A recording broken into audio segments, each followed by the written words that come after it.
All right, you guys get the Maxwell Show, 216-578-1007, 1-800-348-1007. The Maxwell Show, go ahead. Yeah, I have to agree with Stansbury, I think it was, that the 18, 19, or 20-year-olds still listen to the 80s rock. I bounced at a couple bars, and you can see them out on the dance floor dancing away to Bon Jovi and Def Leppard and some old AC/DC. They're out there just shaking it. Thank you. Thank you for the call. I think he thinks you're being sarcastic. No, see? People complain that you don't say thank you to the callers and hang up the phone, and then you start doing it, and they don't know what the hell you're doing. Well, it's new for them, man. Normally you hang up on everyone. Well, you do. You know, and I always agreed with it, because it does move things forward. It moves things forward, but apparently people think it's rude. Apparently people think it's rude, so we're just going to let people talk till they're blue in the face, and then in 3 months people go, yeah, you know what, you're better off moving ahead. Yeah. Today might be the day, though, that hey, you can't say that on the radio. See ya. I don't mean to do this during the show, but I mean, this chair's driving me nuts. Yeah, well, me too. Here, you want this one? Isn't it funny how, like, Maxwell Show at the movies, Captain Showbiz hates that, but we can have squeaking chairs for months on end, and he doesn't go, hey, maybe we ought to get some new chairs in there, because maybe people don't want to hear squeaking goddamn chairs. For real. Whoa, hey, ouch. Thanks, man. Only got on a new chair.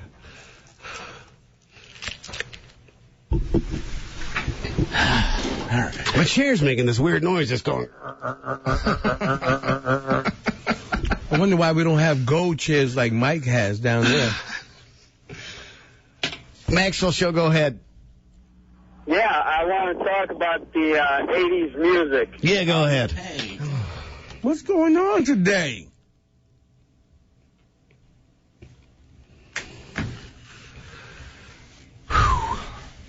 Good morning. Dang. Goodbye. Nice. Nice. Guys, I feel better. That makes me want to go home early.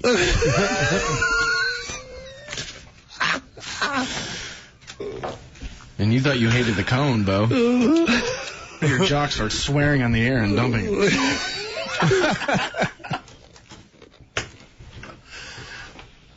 Do you concur? Oh, yeah, we're good, man. We are solid. Good for launch, man. I would stay away from the phone for about another 10 seconds, though. I don't see it coming up. Oh, his jacket's in the way. That's why you can't see it. All right, Men's Health. I subscribe. I get it sent to me. I never read it, though. I kind of think of it, I don't read any of the magazines that I'm subscribed to. There's Food and Wine there. Really? Oh, yeah. I didn't know you got Food and Wine. Bon appetit. Men's Health. Maxim and stuff. Never read them. Ever. Not even in the bathroom? No. That's where I read all that stuff. Nice. Nope. They came out with their whole article on stats and what dudes do on the weekend. The whole article. Today being Friday, I figured we'd go. He's like, great. What dudes do on the weekend stats. No, I'm just thinking about what I do on the weekend. Yeah, that's and we have some of those here. 20% of guys say that they're already in weekend mode by Friday morning. Already mailing it in. Friday morning. a little true for us right now. Yeah.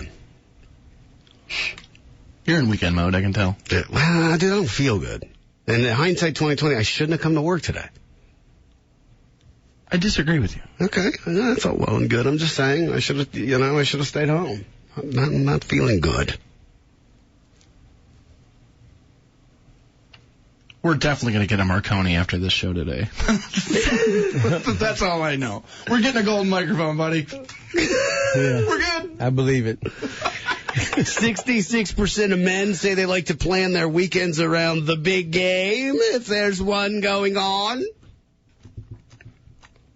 Or like this weekend, a big the big match, the big boxing event tomorrow night.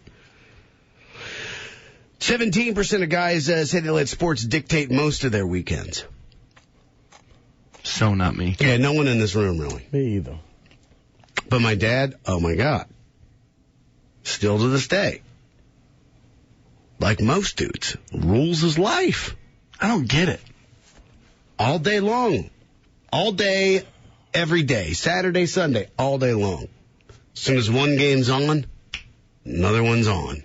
I kind of have your mentality on this, where it's like, dude, they're millionaires playing a game. Yeah. All right? Now, I'll tell you this. If you want me to watch professional football and that kind of stuff a little bit more, I'll tell you what. When Randy Moss drops a pass on the field, they should cut to the FBI seizing his house. And then I'd be like, all right, cool, dude. We've upped the stakes a little bit. I'll watch this. Saturday, Sunday, men watch an average of 42 more minutes of television than they do during the week. I believe that. You just have more time to yourself, probably. Sit home, lay on the couch. On average, guys sleep an extra 1 to 2 hours on the weekend. That's true. Every day. See, a lot of this does not apply to us, though.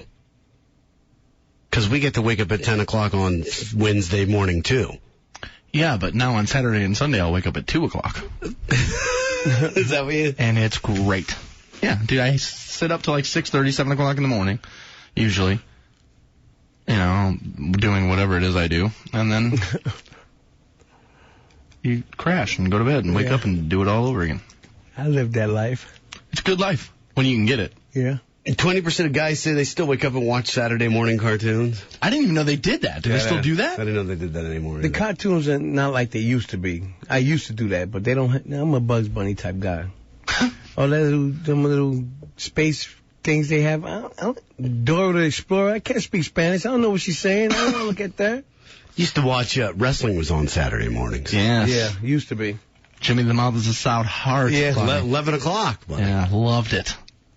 Loved it. I was a Hulkamaniac as a kid, dude. Him and Jake the Snake Roberts. Oh, yeah, dude. I like Brutus the Barber, buddy. The Honky Tonk Man. Oh, the Honky Tonk Man. He was cool, my boy, too. Man. Undertakers. Yeah, the Undertaker was cool, too. Oh, loved it. But I was a kid. Now that I'm 30, I watch it. And when I turn it on, I'm like, this is just silly. Rodney Piper. Rowdy Roddy. That was my man. He wore a dress. Yeah. Great guy. Well, the kilt. I liked Roddy Piper. Yeah. Jimmy the Superfly Snooker.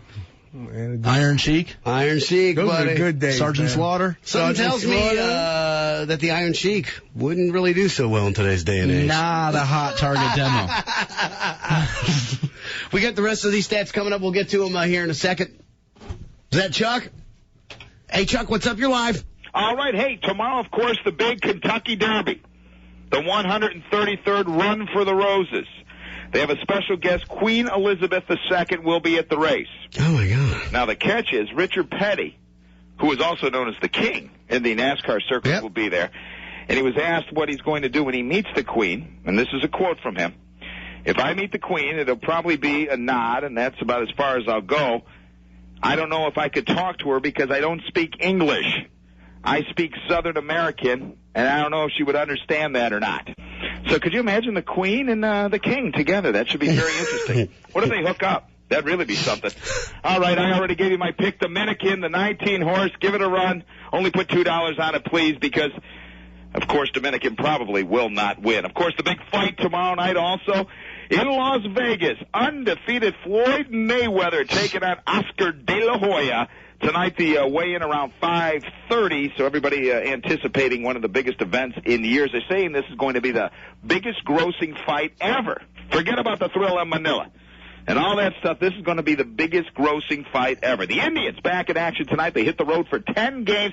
They won't be back in Cleveland till May 15th. They are red hot. They won 4 straight. They do it again last night. 6-5, the final score. They sweep the Jays. They've won 4 straight. They are 17-8 overall. The Birdman, Paul Bird, on the hill tonight for Cleveland at Camden Yards. Police say St. Louis pitcher Josh Hancock drunk on a cell phone when he crashed and died Sunday. He was only 29 years old. His blood alcohol level, 0.157. They also found 8.55 grams of marijuana in his car. Tiger Woods, 6 under. He's the clubhouse leader at the Wachovia Championship, tied with Vijay Singh. And the NFL draft this past week, and that was a big deal. You know, we were talking about it. Everybody gets geared up for the NFL draft. Now the networks want to make some money off this thing. They're thinking about moving round 1 to Friday night, prime time. They want to put it on a network. It makes some sense. They can make some money off it. A lot of people watch it. The catch is there's 15 minutes between picks. The first round took 6 hours and 8 minutes. So they want them to kind of lower the time. The NFL executives are saying, I know you guys want to make money, but, I mean, how much time you probably have to lower it to about 6 minutes in between if you want to get it in the prime time hours. As for the Browns prime time picks, they're walking off the field as we speak in Berea. We'll give you an update on that in about 45 minutes as Brady Quinn finally threw on the Browns uniform, his childhood dream, and performed today in Berea. We'll have some more on that coming up, like I said, in just a little bit. For Maxwell Sports, I'm Chuck Aletti, 100.7 WMMS. Hey, thank you, Chuck. Sports brought to you by Gateway Sports Bar and Grill.